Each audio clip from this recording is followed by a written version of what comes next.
नमस्कार दोस्तों, आज हम पढ़ेंगे बजट का दूसरा पार्ट। वर्ष 2017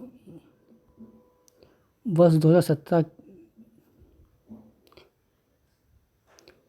वर्ष 2017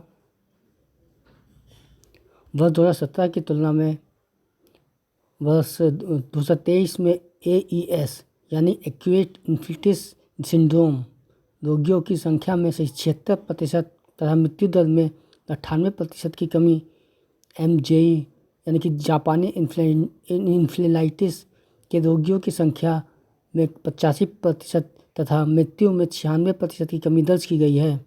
प्रदेश के सभी 75 जिलों जनपदों में निःशुल्क डायलिसिस की सुविधा उपलब्ध कराई जा रही है।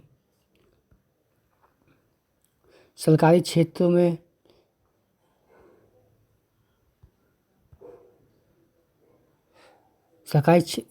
क्षेत्र के चिकित्सा संस्थानों में MBBS की सीटों की संख्या 1840 से बढ़कर 3828 हो गई है तथा निजी क्षेत्र के संस्थानों में सीटों की संख्या 2550 से बढ़कर 5250 हो गई है।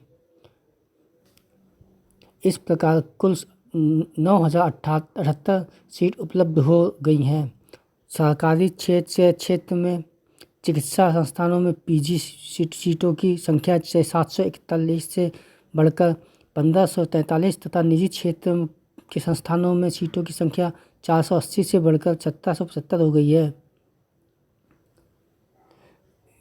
इस प्रकार PG की कुल 3318 सीटें उपलब्ध हो गई हैं।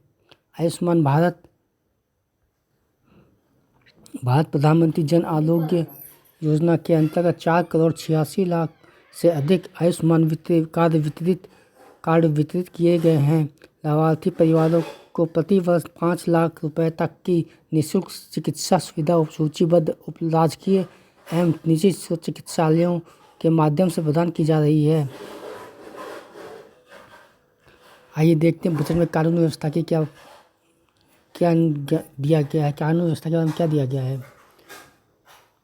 वर्ष 2016 के मुकाबले में 2023 में डकैती के मामलों में 87%, लूट में 76%, हत्या में 43%, बलवा में 65%, फिरौती हेतु अपहरण में 73% की कमी हुई है।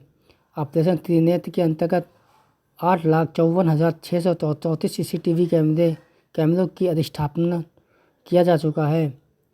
अप्रैल 2017 से जनवरी 2024 तक पुलिस विभाग की विभिन्न पदों पर 1,55,830 भर्तियां तथा 1,41,800 पदोन्नतियां की गई हैं।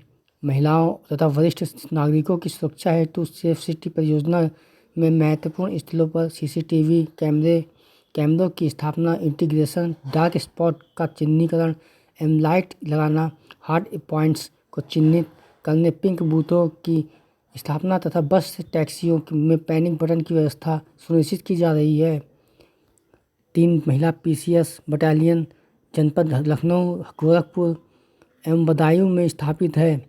जनपद बलरामपुर, जालौन, मिर्ज़ापुर, शामली तथा बिजनौर में 5 अन्य PSC बटालियन की स्थापित किए जाने की कार्रवाई की जा रही है। Uttar Pradesh special security force की 6 वाहिनियाँ गठित की गई हैं। महिलाओं की सुरक्षा एवं उनके सशक्तिकरण हेतु 1699 एंटी रोमियो स्क्वाड का गठन कर अनवरत अभियान चलाया जा रहा है। समस्त थानों में साइबर क्राइम सेल गठित किया गया है। वर्तमान में सभी 75 जनपदों में साइबर क्राइम थाना संचालित है। होमगार्ड स्वयंसेवकों की मृत्यु की दशा में उनके आश्रितों को 5 लाख रुपए का अनुग्रह राशि दी जाती है।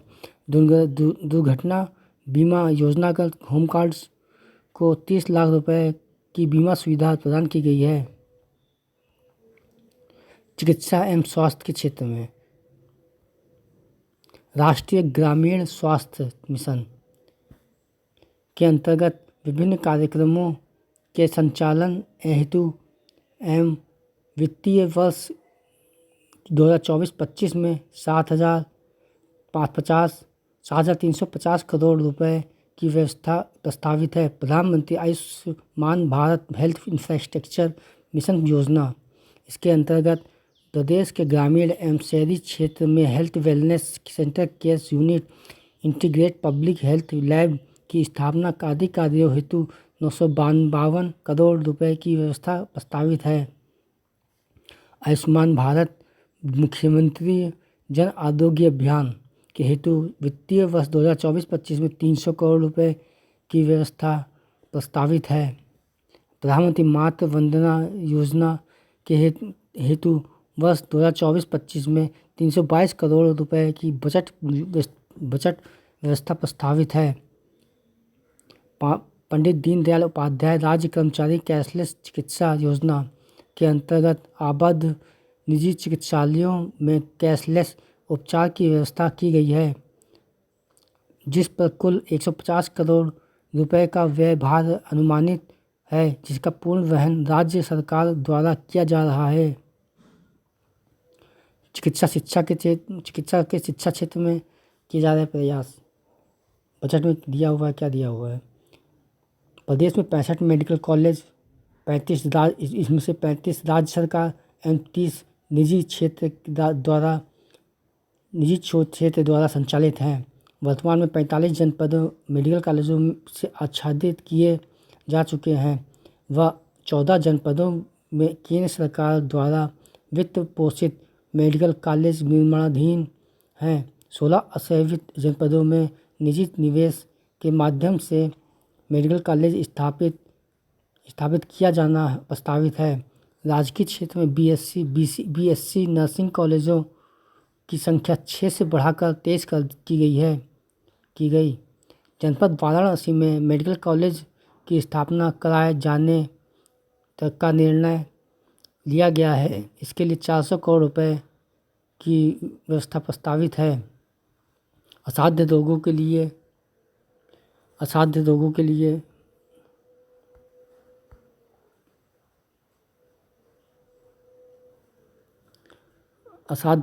लिए प्रस्तावित चिकित्सा सुविधा 125 करोड़, 400 करोड़ जो थी वहाँ मेडिकल कॉलेजों की स्थापना के लिए, और असाध्य रोगों के लिए मुफ्त चिकित्सा सुविधा 125 करोड़ रुपए की व्यवस्था प्रस्तावित है।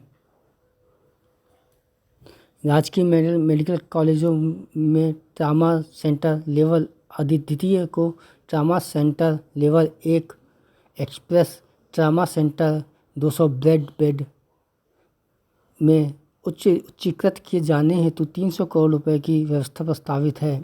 आयुष में दिया गया है। आयुष्मान भारत कार्यक्रम के अंतर्गत 1600 हेल्थ एंड वेलनेस सेंटर स्थापित किया जाना लक्षित है तथा 1035 राजकीय आयुर्वेदिक, होम्योपैथिक एवं यूनानी चिकित्सा को हेल्थ वेलनेस सेंटर में परिवर्तित किया जा रहा है। प्रदेश में के विभिन्न जनपदों में वर्तमान में 2110 आयुर्वेदिक, 254 यूनानी, 1585 होम्योपैथिक चिकित्सालयों के साथ ही 8 आयुर्वेदिक, 2 यूनानी, 9 होम्योपैथिक कॉलेज एवं उनसे संबद्ध चिकित्सालय क्रियाशील हैं। वित्त वर्ष 2024-25 में आयुष विभाग के अंतर्गत प्रमुख रूप से महायोगी गुरु गोरखनाथ आयुष विश्वविद्यालय गोरखपुर का निर्माण कार्य पूर्ण किए जाने, जनपद अयोध्या में राजकीय आयुर्वेदिक महाविद्यालय एवं जनपद वाराणसी में राजकीय होम्योपैथिक मेडिकल कॉलेज की स्थापना किए जाने का लक्ष्य है। राजकीय आयुष महाविद्यालय के एवं चिकित्सा औषधियों की समुचित व्यवस्था तथा 50 बेडेड एकीकृत आयुष चिकित्सालय 11 जनपदों में स्थापित है तथा 6 जनपदों में भवन निर्माण पूर्ण हो चुका है। अवस्थापना एवं औद्योगिक विकास। बुंदेलखंड क्षेत्र में एक नए औद्योगिक विकास प्राधिकरण बीडा का गठन किया जा रहा है, जिसके अंतर्गत नोएडा और ग्रेटर नोएडा के अनुरूप बुंदेलखंड क्षेत्र में औद्योगिक, वाणिज्यिक और आवासीय टाउनशिप विकसित करने की योजना है। Semiconductor, data centre, startup, MIT sector से संबंधित विशेष योजना के साथ ही वर्ष 2022 में इलेक्ट्रॉनिक्स मैन्युफैक्चरिंग को प्रोत्साहित करने के लिए नीति भी लागू की गई है।